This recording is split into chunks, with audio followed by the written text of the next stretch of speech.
അല്ലാഹു ജമീല, എല്ലാ നന്മകളും ഒത്തിണങ്ങിയ സൃഷ്ടാവായ അല്ലാഹുവാണ്.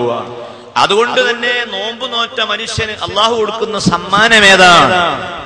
ലിസ്വാഇമി ഫർഹതാൻ. നോമ്പ് നോറ്റ മനുഷ്യന് രണ്ട് സന്തോഷമുണ്ട്. വളരെ പ്രയാസങ്ങൾ സഹിച്ച് ഒരാൾ നോമ്പെടുത്തു. ആ നോമ്പെടുത്തതിന് രണ്ട് സമ്മാനം അല്ലാഹു നൽകുന്നു. ഫർഹത്തുൻ ഇൻദ ഫിത്രിഹി വഫർഹത്തുൻ ഇൻദ ലിഖാഇ റബ്ബിഹി. ഒരു സന്തോഷം നോമ്പ് തുറക്കുമ്പോഴാണ്. രാവിലെ മുതൽ വൈകുന്നേരം വരെ ഒരു വെള്ളമോ ഒരു ഭക്ഷണമോ കഴിക്കാതെ പ്രയാസങ്ങൾ സഹിച്ചു നിൽക്കുന്ന സഹോദരൻ സന്ധ്യാസമയമായപ്പോൾ ഈത്തപ്പഴത്തിന്റെ ഒരു കഷ്ണമെടുത്ത് വായിൽ വെക്കുന്നു, വെള്ളം കുടിക്കുന്നു. അവനെത്ര സന്തോഷമാണ്. ആ സന്തോഷത്തിന് പുറമെ ഒരു വിശ്വാസിക്ക് കിട്ടുന്ന, നോമ്പ് നോറ്റ മനുഷ്യന് കിട്ടുന്ന രണ്ടാമത്തെ സന്തോഷം ഫർഹത്തുൻ ഇൻദ ലിഖാഇ റബ്ബിഹി, അല്ലാഹുവിനെ കാണുന്ന സമയത്തുള്ള സന്തോഷമാണ്. ഫമൻ കാന യർജു ലിഖാഅ റബ്ബിഹി ഫൽയഅമൽ അമലൻ സാലിഹാ വലാ യുശ്രിക് ബിഇബാദത്തി റബ്ബിഹി അഹദാ. സൂറത്തുൽ കഹ്ഫ് എന്ന അധ്യായത്തിന്റെ അവസാനത്തിലുള്ള ആയത്തിൽ അതാ ഖുർആൻ നമുക്ക് പഠിപ്പിച്ചു തരുന്നു. വമൻ കാന യർജു ലിഖാഅ റബ്ബിഹി, അല്ലാഹുവിന്റെ ആ മുലാഖാത്ത് ആരെങ്കിലും ആഗ്രഹിക്കുന്നുവെങ്കിൽ ഫൽയഅമൽ അമലൻ സാലിഹാ, അവൻ നല്ല കർമ്മങ്ങൾ അവൻ വർദ്ധിപ്പിച്ചുകൊള്ളട്ടെ. അപ്പൊ അല്ലാഹു ജമീലാണ്. അവനെ കാണാൻ മുഅ്മിനായ മനുഷ്യന്റെ ഖൽബിൽ ആഗ്രഹം വേണം. ആ ആഗ്രഹം ഉണ്ടാകാനുള്ള കാരണം അല്ലാഹു ഒരു വികലാംഗനല്ല, വൈകല്യമുള്ള ആളല്ല, എല്ലാം ഒത്തിണങ്ങിയവനാണ്. ആ റബ്ബാണ് ഈ ഇസ്ലാം മതമാകുന്ന മതത്തെ നമുക്ക് നൽകിയത്. നിങ്ങൾ ഈ ഭൂമിയിലേക്ക് നോക്കൂ പ്രിയപ്പെട്ട സഹോദരിമാരെ, ഈ ഭൗതികമായ പ്രപഞ്ചത്തിലേക്ക് നോക്കൂ. എത്ര ഭംഗിയോടുകൂടിയാണ് ഇതിന് മുഴുവനും അവൻ ക്രമപ്പെടുത്തി വെച്ചത്. ഇന്നാ സയ്യന്ന സമാഅ ദുനിയ ബിസീനത്തിൻ അൽ കവാകിബ്. ആകാശത്തിലേക്ക് നോക്കൂ. ആ ആകാശത്ത് അല്ലാഹു അലങ്കരിച്ചു, നക്ഷത്രങ്ങൾ കൊണ്ട് അലങ്കരിച്ചു. ഏതെങ്കിലും ഒരു കലാകാരന് മാത്രമേ അത് വർണ്ണിക്കാൻ കഴിയുകയുള്ളൂ.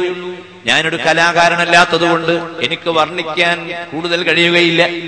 ചില നോവലുകളൊക്കെ എഴുതുന്ന ആളുകൾ ആകാശത്തെ വർണ്ണിക്കുന്നു, ഭൂമിയെ വർണ്ണിക്കുന്നു, പുഴയിലെ വെള്ളം ഒഴുകിപ്പോകുന്ന കളകളാരവത്തെ അവർ വളരെ വിശദമായി എഴുതുന്നു.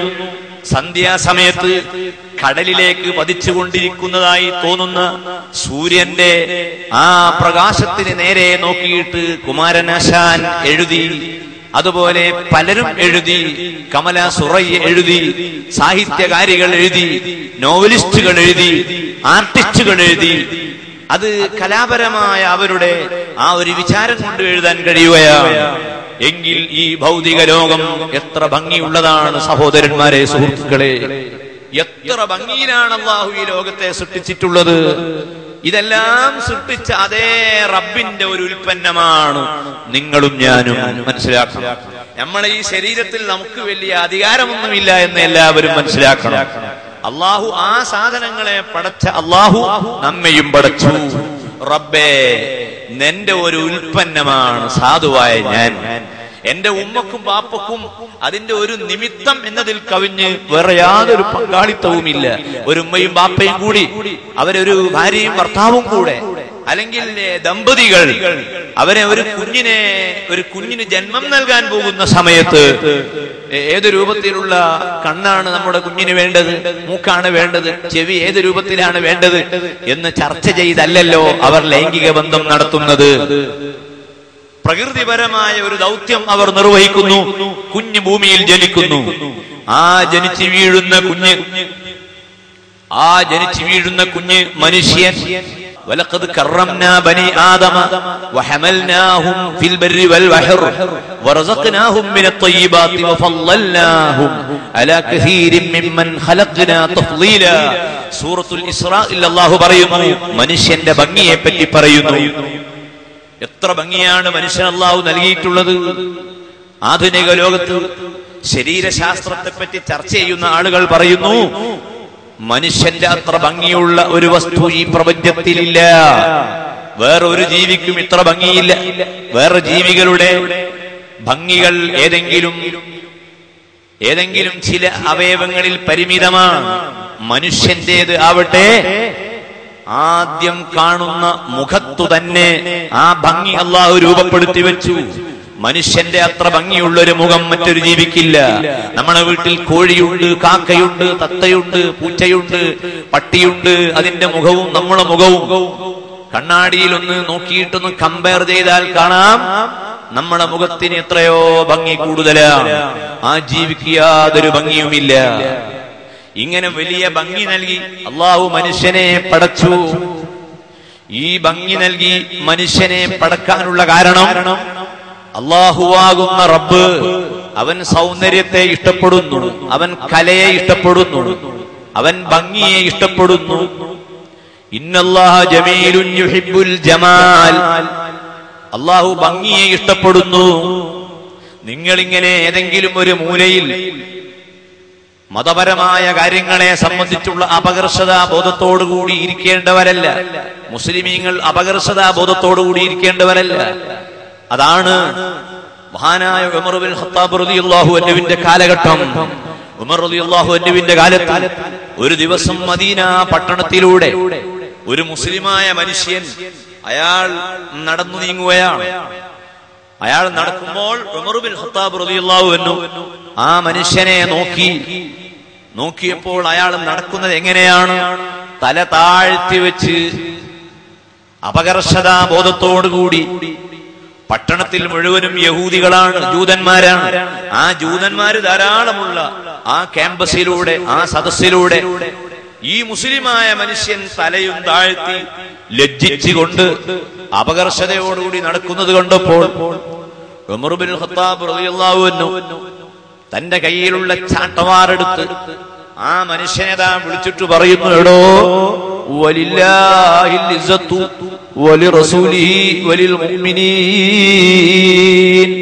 അല്ലാഹുവിനാണ് എല്ലാ അന്തസ്സും, അല്ലാഹുവിന്റെ നബിക്കാണ് എല്ലാ അന്തസ്സും. വലിൽ മുഅ്മിനീൻ, അള്ളാഹുവിന്റെ മതം സ്വീകരിച്ചിട്ടുള്ള മുഅ്മിനീങ്ങൾക്ക്, മുസ്ലിമീങ്ങൾക്ക് എല്ലാ അന്തസ്സും അല്ലാഹു വെച്ചിട്ടുണ്ട്.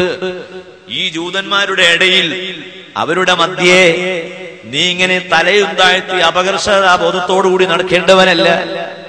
ആ മനുഷ്യൻ മനസ്സിലാക്കിയത് വഇബാദുർ റഹ്മാനില്ലദീന യംശൂന അലൽ അർളി ഹൗനാ വഇദാ ഖാതബഹുമുൽ ജാഹിലൂന ഖാലൂ സലാമാ. ഈ അധ്യായത്തിന്റെ വിശദീകരണത്തിൽ തഫ്സീറുകളിൽ ഈ സംഭവം വിവരിച്ചത് കാണാം. അള്ളാഹുവിന്റെ അടിമകൾ താഴ്മയോടുകൂടിയല്ലേ ജീവിക്കേണ്ടത്. അതുകൊണ്ട് ഞാൻ ഈ അങ്ങാടിയിൽ നടക്കുമ്പോൾ താഴ്മയോടുകൂടി നടന്നതാണ്. ഉമർ ബിൻ ഖത്താബ് റളിയല്ലാഹു അൻഹു പറയുന്നു, അത് മുസ്ലിമീങ്ങളുടെ ഇടയിലൂടെ നീ നടക്കുമ്പോൾ നിനക്ക് താഴ്മ വേണം. കാരണം മുഅ്മിനീങ്ങളായ മുസ്ലിമീങ്ങളായ ആളുകളോടൊപ്പം അവരുടെ കൂടെ നടക്കുമ്പോൾ നീ അഹങ്കരിക്കരുത്. നീ വളരെ താഴ്മയുള്ളവനായി ജീവിക്കണം. അതേ സമയത്ത് ഈ വിശുദ്ധമായ മതത്തെ കയ്യിൽ കിട്ടിയാൽ പിച്ചി ചിന്തിക്കളയാനും അതിനെ ചോദ്യം ചെയ്യാനും അതിനെ നശിപ്പിക്കാനും ഒരുങ്ങി നടക്കുന്ന വലിയൊരു വിമർശക ലോകത്തുണ്ട്. അവരുടെ മുൻപിൽ നിനക്ക് അപകർഷതാ ബോധം ഉണ്ടാകാൻ പാടില്ല. നീ വളരെ അന്തസ്സോടുകൂടിയാണ് അവിടെ ജീവിക്കേണ്ടത്. ഇസ്ലാമിന്റെ തുടിപ്പ് നിന്റെ ശരീരത്തിൽ പ്രകടമാകണം, നിന്റെ ഇബാദത്തിൽ പ്രകടമാകണം. നീ നോമ്പ് നോറ്റ സമയത്ത് പോലും നീ ക്ഷീണം പുറലോകത്തെ അറിയിക്കാൻ പാടില്ല. ഉച്ചയ്ക്ക് ശേഷം നോമ്പുകാരൻ ക്ഷീണിതനായി ഒരു കടത്തിണ്ണയിൽ ഇരിക്കുന്നു. വളരെ ക്ഷീണിതനായി പത്രം വായിക്കാൻ വേണ്ടി അവിടെ ഒരു ബെഞ്ചുണ്ട് കടയുടെ മുൻപിൽ. എല്ലാരും വന്ന് അവിടെ ബെഞ്ചിൽ ഹിന്ദു മുസ്ലിം ഒക്കെ വന്നിരിക്കും. ഇവൻ പോയിട്ട് ആ ബെഞ്ചിമേൽ അങ്ങോട്ട് കിടന്ന് ഒരു 3 മണി സമയം. ആ കടയുടമ ഒരു നായരാണ്. അയാൾ ചോദിച്ചു, എന്താ? അത് പറയണ്ട, നോമ്പ് തലക്ക് കയറിയതാണ്. അപ്പൊ ആ മുസ്ലിമായ സഹോദരൻ കരുതുക, അല്ല അയ്യരെ ഇത്ര കഷ്ടപ്പെട്ടൊക്കെ നോൽക്കണോ? അതുകൊണ്ട് നമ്മൾക്ക് എന്തെങ്കിലും ക്ഷീണമുണ്ടെങ്കിൽ ഇത് പുറത്ത് കാണിക്കാൻ പാടില്ല. പിന്നെയോ നമ്മളെ പവർ അവിടെ കാണിക്കണം. അതുകൊണ്ടാണ് മക്കയിൽ നിന്ന് മദീനയിലേക്ക് ഹിജ്റ പോയ സമയം വലിയ വേദനകൾ സ്വഹാബത്ത് അനുഭവിച്ചു, വലിയ പ്രയാസങ്ങൾ സ്വഹാബത്ത് അനുഭവിച്ചു. ആ മക്കയിൽ നിന്ന് മദീനയിലെത്തിയപ്പോൾ മദീനയിലെത്തിയ ഉടനെ മദീനയിലെ കാലാവസ്ഥ സ്വഹാബത്തിന് വളരെ പ്രയാസമുണ്ടാക്കി. സ്വന്തം നാട് വിട്ടാലല്ലേ കഥ അറിയൂ. സ്വന്തം നാടും വീടും വിട്ട് മക്കളെല്ലാം അവിടെ വിട്ടേച്ച് ഭാര്യയെ ഒരു ഭാഗത്ത് വെച്ച് മദീനയിലേക്ക് ഹിജ്റ പോയപ്പോൾ ആ മദീനയിലെത്തിയ സമയം ബഹുമാനപ്പെട്ട ബിലാൽ റളിയല്ലാഹു അൻഹു അവിടെ വെച്ച് പറയുന്നു, തന്റെ വിഷമങ്ങൾ ഇങ്ങനെ അയവിറക്കുന്നു. അലാ ലൈത ശിരീ ഹൽ അബീതന്ന ലൈലതൻ ബിവാദിൻ ബിഹൗലി ഇദ്ഖിർ മജലീലു വഹൽ ആരിദൻ യൗമൻ മിയാമ ജിന്നതി വഹൽ യബ്ദു വലി ശാമത്തും വതഫീലു. അല്ലാഹുവേ, ഈ മദീനയിൽ നിന്ന് എപ്പോഴാണ് ഞങ്ങൾക്ക് മോചനം ലഭിക്കുക? ഈ മദീനയിൽ കാലാവസ്ഥ അനുകൂലമല്ല. ഇവിടെ വരുമ്പോഴേക്ക് പനിക്കുന്നു, പ്രയാസം ഉണ്ട്. ഭാര്യ ഇവിടെയില്ല, മക്കൾ ഇവിടെയില്ല. എന്തൊരു നാടായിരുന്നു മക്ക. ഇബ്രാഹിം നബി അലൈഹിസ്സലാം വളരെ മഹത്വം കൽപ്പിച്ച ആ മക്കയിൽ നിന്ന് പോന്നപ്പോൾ ക്ഷീണമായി പോയല്ലോ. ഈ പാട്ടുപാടിക്കൊണ്ട് ബിലാൽ റളിയല്ലാഹു അൻഹു തന്റെ വേദനകൾ പറഞ്ഞപ്പോൾ ബഹുമാനപ്പെട്ട അബൂബക്കർ സിദ്ദീഖ് റളിയല്ലാഹു അൻഹു അതിന് മറുപടി കൊടുത്തു. കുല്ലും മ്രിഇൻ മുസബ്ബഹു ഫീ അഹ്ലിഹി വൽ മൗതു അദ്നാ മിൻ ശിറാകി നഅലിഹി. ഓ ബിലാൽ, അങ്ങനെയൊന്നും പറഞ്ഞു പോകരുത്. ഭൗതിക ലോകത്തെ ജീവിതം അത് സുഖിക്കാനുള്ളതല്ല. തന്റെ അനുയായികളുടെ ക്ഷീണം റസൂലുള്ളാഹിക്ക് അനുഭവപ്പെട്ടപ്പോൾ അവിടുന്ന് റബ്ബിനോട് അതാ പറയുന്നു, റബ്ബേ, ഇബ്രാഹിം നബി മക്കയെ പവിത്രമാക്കിയതുപോലെ ഈ മദീന എന്ന പ്രദേശത്തെ പവിത്രമാക്കുവാനുള്ള ഒരു സമ്മതം എനിക്ക് തരണം. അങ്ങനെ മദീനയെ അല്ലാഹുവിന്റെ ഹബീബായ നബി ഒരു പ്രത്യേക ബഹുമാനമുള്ള സ്ഥലമായി പ്രഖ്യാപിച്ചു. റബ്ബ് അത് അംഗീകരിച്ചു. അപ്പോൾ മുസ്ലിമായ മനുഷ്യൻ അവൻ എവിടെ ജീവിച്ചാലും ശരി, അവൻ ഏത് ആരാധന നിർവഹിച്ചാലും ശരി, ആ സമയത്തൊന്നും അവന്റെ മനസ്സിലോ അവന്റെ ശരീരത്തിലോ ക്ഷീണങ്ങൾ പ്രകടിപ്പിക്കാൻ പാടില്ല. നല്ല അന്തസ്സോടുകൂടിയാണ് അവന്റെ ജീവിതം. അവന്റെ ബേജാറ് ആരും കാണണ്ട. അവന്റെ മുഴുവൻ സങ്കടവും പറയാൻ പറ്റിയ ഒരു കേന്ദ്രമുണ്ട്. ആ കേന്ദ്രം റബ്ബാണ്. ആ റബ്ബെല്ലാം നിയന്ത്രിക്കാൻ കഴിവുള്ളവനാണ്. ആ റബ്ബിനോട് ചോദിച്ചോളൂ, ഞാൻ നിന്റെ സൃഷ്ടിയാണ്. നീ ഭൗതിക ലോകത്ത് പലർക്കും ഇങ്ങനെ നൽകുന്നുണ്ട്. സാധുവായ എനിക്കും നീ നൽകണം. എന്നാലേ എനിക്ക് നട്ടെല്ല് നിവർത്തി ജീവിക്കാൻ കഴിയൂ. അതാണ് ബിസ്മില്ലാഹിർ റഹ്മാനിർ റഹീം.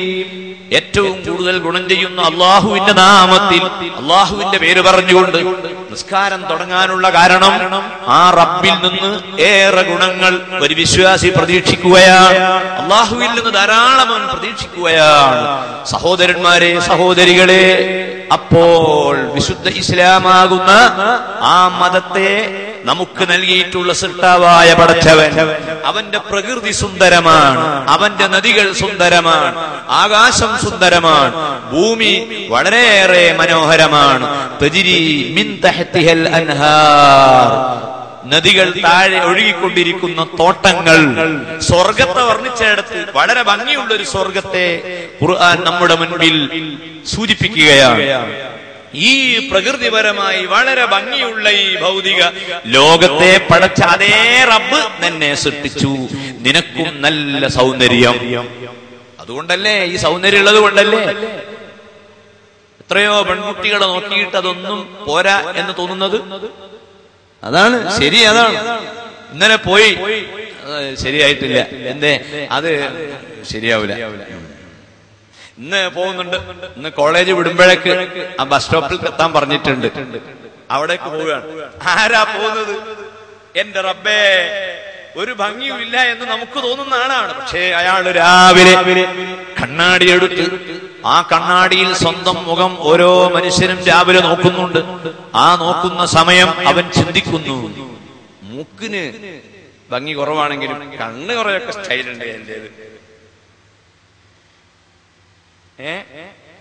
കണ്ണ് ചെറിയൊരു തകരാറുണ്ടെങ്കിലും മൊത്തം നോക്കിയാൽ ഒരു മതിപ്പുണ്ടാകുന്ന മുഖമാണ് എന്റേത് എന്ന് കരുതാത്ത ഒരു പടപ്പും ദുനിയാവിലില്ല, ഒരു മനുഷ്യനുമില്ല. അതുകൊണ്ടാണ് കണ്ണാടിയിൽ നോക്കിയാൽ അൽഹംദുലില്ലാഹ് എന്ന് ദിക്ർ ചൊല്ലൽ സുന്നത്താണ്. അൽഹംദുലില്ലാഹ് കണ്ണാടിയിൽ നോക്കിയാൽ ചൊല്ലണം അൽഹംദുലില്ലാഹ്. തിരിച്ചായി പോകരുത്. എങ്ങനെ? റബ്ബേ നമ്മളൊരു മട്ടം എങ്ങനെ ഇപ്പൊ പുറത്തിറങ്ങുക എന്ന് മനസ്സിലാക്കി കണ്ണാടിയിൽ നോക്കിയിട്ട് ഇന്നാലില്ലതെല്ലാനല്ല കൽപ്പന. മാത്രമല്ല ആ മുഖത്ത് നോക്കിയിട്ട് നിന്റെ മുഖത്ത് നിനക്ക് ഭംഗി തോന്നുന്നില്ല എങ്കിൽ നീ ലേശം സുർമ വാങ്ങി ആ സുർമ കൊണ്ട് കണ്ണിൽ എഴുതിക്കോ. ഒന്നിടവിട്ട് കണ്ണിൽ സുർമ എഴുതൽ സുന്നത്താണ്. അല്ലാഹുവിൽ നിന്ന് കൂലി കിട്ടുന്ന അമലാണ്. അതുപോലെ സ്ത്രീകൾക്ക് സുർമ മാത്രമല്ല, അവർക്ക് മൈലാഞ്ചിയും സുന്നത്താണ്. സൗന്ദര്യമില്ല എന്ന് സ്ത്രീക്ക് തോന്നുന്നുവല്ലേ? ഭയപ്പെടണ്ട. ഇന്നല്ലാഹു ജമീലുൻ യുഹിബ്ബുൽ ജമാൽ. അല്ലാഹുവിന് ഭംഗിയുണ്ട്, അവൻ ഭംഗിയെ ഇഷ്ടപ്പെടുന്നു. പെണ്ണിന് മൈലാഞ്ചി അനുവദനീയമാണ്. പുരുഷന് അവന്റെ ശരീരത്തില് അവന്റെ താടി രോമങ്ങളൊക്കെ നരച്ചു. അപ്പോൾ അവന് പുറത്തിറങ്ങാൻ ഒരു മടി. ഞാനാകെ വികൃതമായി, ആളുകൾ തിരിച്ചറിയാതെ അങ്ങനൊക്കെ വരുവോ? ഇസ്ലാം പറയുന്നു, നീ കറുത്ത കളർ നിന്റെ താടിക്ക് നൽകണ്ട, മറിച്ച് നീ ആ വെള്ളമായ നിറച്ച ആ വെള്ള രോമത്തിൽ മൈലാഞ്ചി ഉപയോഗിച്ചു കൊള്ളുക. ഇസ്ലാം അനുവദിച്ചു. നിന്റെ കാലിൽ നിനക്ക് ചെരുപ്പ് അണിയാനുള്ള അനുവാദം തന്നു. നിന്റെ ശരീരത്തിന് നല്ല ഫിറ്റായ വസ്ത്രം, നിനക്ക് ഏറ്റവും സൂട്ടാകുന്ന വസ്ത്രം ഉപയോഗിക്കാൻ അനുവദിച്ചു. ആ വസ്ത്രം ഏതാണ്? പുരുഷന് ഏറ്റവും നല്ലത് വെള്ള വസ്ത്രമാണ്. പുരുഷന് വെള്ള വസ്ത്രമാണ് സുന്നത്ത്. വെള്ളിയാഴ്ച മിമ്പറിൽ കയറുന്ന ഖതീബിന് അവിടെ വെളുപ്പിന് പുറമെ ഏതെങ്കിലും ഒരു കളറുള്ള വസ്ത്രം പ്രത്യേകം സുന്നത്താണ്. ഒന്നുകിൽ ഒരു തട്ടം, അല്ലെങ്കിൽ ഒരു പുതപ്പ്. അതും കൂടി മിമ്പറിൽ കയറുമ്പോൾ ഖതീബിന് സുന്നത്താണ്. അല്ലാത്ത സമയങ്ങളിൽ പുരുഷന്മാർക്ക് ഏറ്റവും നല്ലത് വെള്ള വസ്ത്രമാണ്. കളർ വസ്ത്രം പുരുഷന്മാർക്ക് സുന്നത്തുള്ള കാര്യം അല്ല, കറാഹത്താണ്. എന്ന് പറഞ്ഞാൽ ഏതെങ്കിലും കളർ ഉപ്പായിട്ട ഏതെങ്കിലും കുട്ടികളൊക്കെ ഈ സദസ്സിലുണ്ടെങ്കിൽ അവർ കുറ്റക്കാരാണെന്നല്ല പറയുന്നത്. ഒരു ജോലിയുടെ ഭാഗമായി പ്രത്യേക കളർ യൂണിഫോമായി ഉപയോഗിക്കുന്നുവെങ്കിൽ അതിന്റെ പേരിലൊന്നും ഇസ്ലാം നമ്മളെ ശിക്ഷിക്കുകയില്ല. ഞാൻ പറഞ്ഞു വരുന്നത്, ഭംഗി നിലനിർത്താൻ പഠിപ്പിച്ച പരിശുദ്ധ ദീൻ പെണ്ണുങ്ങളോട് പറയുന്നു, നിങ്ങൾക്ക് കളർ വസ്ത്രമാണ് സുന്നത്ത്, വെള്ള വസ്ത്രമല്ല. അതുകൊണ്ട് അവർ കളറുള്ള വസ്ത്രം അണിയുന്നു. അവർക്ക് സ്വർണ്ണാഭരണം അനുവദിച്ചു, പുരുഷന്മാർക്ക് സ്വർണം അനുവദിച്ചില്ല. കാരണം പുരുഷന്മാര് സ്വർണം ഉപയോഗിക്കാൻ തുടങ്ങിയാൽ സ്വർണത്തിന്റെ വില വർദ്ധിക്കും. ഇന്ന് ലോകത്ത് സ്വർണത്തിന്റെ വില വർദ്ധിക്കാനുള്ള കാരണം പുരുഷന്മാർ സ്വർണം ഉപയോഗിക്കാൻ തുടങ്ങിയത് കൊണ്ടാണ്. സ്വർണത്തിന്റെ ആഭരണങ്ങൾക്ക് വില കൂടിയത്. ഇസ്ലാം പറയുന്നു, പുരുഷൻ സ്വർണം ഉപയോഗിക്കാൻ പാടില്ല, സ്വർണത്തിന്റെ ആഭരണങ്ങൾ പാടില്ല. നിന്റെ ശരീരം മൊത്തത്തിൽ തന്നെ വളരെ ഭംഗിയോടുകൂടി റാഹത്തോടുകൂടി നിലനിൽക്കണം. ആ ഭംഗിയോടുകൂടി നിലനിൽക്കാൻ വേണ്ടി അതിന് കുറെ മര്യാദകൾ ഇസ്ലാം പഠിപ്പിക്കുന്നു. ആ നിയമങ്ങൾ പഠിപ്പിക്കാൻ വേണ്ടി അള്ളാഹു അവതരിപ്പിച്ച വേദഗ്രന്ഥമാണ് പരിശുദ്ധ ഫുർഖാനുൽ അളീമാകുന്ന ഖുർആൻ. ആ ഖുർആൻ ഇങ്ങ് വന്നു. ഖുർആൻ എടുത്തു നോക്കൂ. അതിന്റെ ആദ്യം മുതൽ അവസാനം വരെ മറിച്ചു നോക്കിയാൽ ഖുർആന്റെ ഭംഗി എത്രയാണ്. ആ ഖുർആനാണ് ഒരു മനുഷ്യനെ ഏറ്റവും നല്ല രൂപത്തിൽ ക്രമപ്പെടുത്തിയത്. വത്തീനി വസ്സൈതൂൻ വതൂരി സീനീൻ വഹാദൽ ബലദിൽ അമീൻ ലഖദ് ഖലഖനൽ ഇൻസാന ഫീ അഹ്സനി തഖ്വീം. വത്തീനി, അത്തിപ്പഴം തന്നെ സത്യം. മരുഭൂമിയിലെ അത്തിമരത്തിൽ മുളക്കുന്ന അത്തിപ്പഴം. ആ അത്തിപ്പഴത്തെ പരിചയപ്പെടുത്തിക്കൊണ്ട് അല്ലാഹ് പറയുന്നു, ആ അത്തിപ്പഴത്തെ ഏതൊരു സൃഷ്ടാവാണോ സൃഷ്ടിച്ചത്, വസ്സൈതൂൻ, ശരീരത്തിനും അതുപോലെ മനുഷ്യന്റെ വയറ്റിനും പ്രത്യക്ഷമായും പരോക്ഷമായും വളരെ ഉപകാരം ചെയ്യുന്ന ഒലീവ് എണ്ണ. ആ എണ്ണ ഏതൊരു കേന്ദ്രത്തിൽ നിന്നാണോ പഠിച്ചത്, അതേ കേന്ദ്രം വൽ ബലദിൽ അമീൻ. സമാധാനത്തിന് വേണ്ടി കേഴുമ്പോൾ ഞങ്ങളുടെ രാജ്യത്ത് സമാധാനമില്ല, ഞങ്ങളുടെ നാട്ടിൽ രക്ഷയില്ല എന്ന് പറയുന്ന മനുഷ്യന് രക്ഷ തേടി പോകാനുള്ള മസ്ജിദുൽ ഹറാമാകുന്ന പള്ളിയും വിശുദ്ധമായ മക്കയും അള്ളാഹു അതാ നൽകി. അത് മൂന്നും എടുത്തു പറഞ്ഞതിന് ശേഷം അല്ലാഹു പറയുന്നു, ലഖദ് ഖലഖനൽ ഇൻസാന ഫീ അഹ്സനി തഖ്വീം. മനുഷ്യ, നീ നല്ല സ്റ്റാൻഡേർഡ് ഉള്ളവൻ തന്നെയാണ്. നിന്റെ ശരീരം ഭംഗിയുള്ള ശരീരമാണ്. ലോകത്തെ മുഴുവനും നിയന്ത്രിക്കാനുള്ള കഴിവ് നിനക്ക് നിന്റെ ശരീരത്തിലുള്ള നൽകിയിട്ടുണ്ട്. ആർജവമല്ല നൽകിയിട്ടുണ്ട്. നീ ഒന്ന് എഴുന്നേറ്റ് നിന്ന് ഒരാനയോട് ഇങ്ങ് വരൂ എന്ന് പറഞ്ഞാൽ ആന വരും. നീ എഴുന്നേറ്റ് നിന്ന് ഒരു വടി കയ്യിൽ പിടിച്ച് ആനയോട് നടക്കുമെന്ന് പറഞ്ഞാൽ ആന നടക്കും. നിന്നേക്കാൾ എത്രയോ ശക്തിയുള്ള ആന എപ്പോഴെങ്കിലും ഒരു നൂറ്റാണ്ടിലൊരിക്കൽ മാത്രമേ നിന്നെ കൊള്ളത്തിരിയുന്നുള്ളൂ. ബാക്കി മുഴുവൻ സമയത്തും ആനയെ നീ നിയന്ത്രിക്കുന്നു. ഈ കഴിവൊക്കെ അള്ളാഹ് നിനക്ക് നൽകിയതാണ്. നീ അത് മറന്നു പോകണ്ട. പക്ഷേ ഒരു കാര്യം, ഒരു തകരാറ് നിനക്കുണ്ട്. അള്ളാഹ് പറയുന്നു, സുമ്മ റദദ്നാഹു അസ്ഫല സാഫിലീൻ. നിന്റെ ശരീരം കുറെ കഴിയുമ്പോൾ മെല്ലെ ക്ഷീണത്തിലേക്ക് വരും, പ്രയാസങ്ങൾ വരും. പ്രായമാകുമ്പോൾ നടക്കാൻ കഴിയാതെയാകും, കണ്ണ് കാണാതെയാവും, ചെവി കേൾക്കാതെയാകും. നീ ഉദ്ദേശിച്ച കാര്യങ്ങൾ നിനക്ക് ചെയ്യാൻ കഴിയാത്ത അവസ്ഥ വരും. ആ ഒരു ഘട്ടം വരുമ്പോൾ, നിനക്കെന്തെങ്കിലും ഒരു ക്ഷീണം വരുമ്പോൾ, ആ സമയത്തും നിന്റെ ആത്മാവിന് നല്ല പ്രൗഢിയും ചൈതന്യവും ലഭിക്കണമെന്നാണല്ലോ നിന്റെ ആഗ്രഹം. അതിനൊരു മരുന്നുണ്ട്. ആ മരുന്ന് ഇല്ലല്ലദീന ആമനു വഅമിലു സ്വാലിഹാതി ഫലഹും അജ്റുൻ ഗൈറു മംനൂൻ. അതാണ് മരുന്ന്. അതുണ്ടായാൽ സാമ്പത്തികമായ തളർച്ച നിനക്ക് പ്രശ്നമല്ല. നിന്റെ പ്രിയപ്പെട്ട കുട്ടി മരിച്ചത് നിനക്ക് തടസ്സമല്ല. നിന്റെ ശരീരം നിരച്ചത് നിനക്ക് തടസ്സമല്ല. കാരണം നിന്റെ കയ്യിൽ ഒരു രണ്ട് ആയുധമുണ്ട്. ഒന്ന് ഈമാനാണ്, ഒന്ന് സൽക്കർമ്മമാണ്. ആ ഈമാനും സൽക്കർമ്മവും എവിടുന്ന് കിട്ടണം, എവിടുന്ന് കാണണം, അതറിയാനാണ് നിനക്ക് ആഗ്രഹമെങ്കിൽ സുന്ദരനായി നിന്നെ പടച്ച റബ്ബ്, സുന്ദരമായി പ്രകൃതിയെ ക്രമീകരിച്ച റബ്ബ് നിന്റെ മുൻപിൽ വളരെ സുന്ദരമായ രൂപത്തിൽ ഒരു ഖുർആൻ അവതരിപ്പിച്ചിട്ടുണ്ട്. അത് നീ ഒന്ന് തുറന്നു നോക്കിയാൽ നിനക്ക് ആവശ്യമുള്ള മുഴുവൻ ഈമാനും എല്ലാ സൽക്കർമ്മങ്ങളിലേക്കുള്ള വഴിയും ആ ഖുർആനിൽ നിന്ന് നിനക്ക് ലഭിക്കുന്നതാണ്. ഇല്ലല്ലദീന ആമനു വഅമിലു സ്വാലിഹാതി ഫലഹും അജ്റുൻ ഗൈറു മംനൂൻ. അബൂ തൽഹത്തുൽ അൻസാരി റളിയല്ലാഹു അൻഹുവിന്റെ ചരിത്രം നോക്കിയാൽ കാണാം.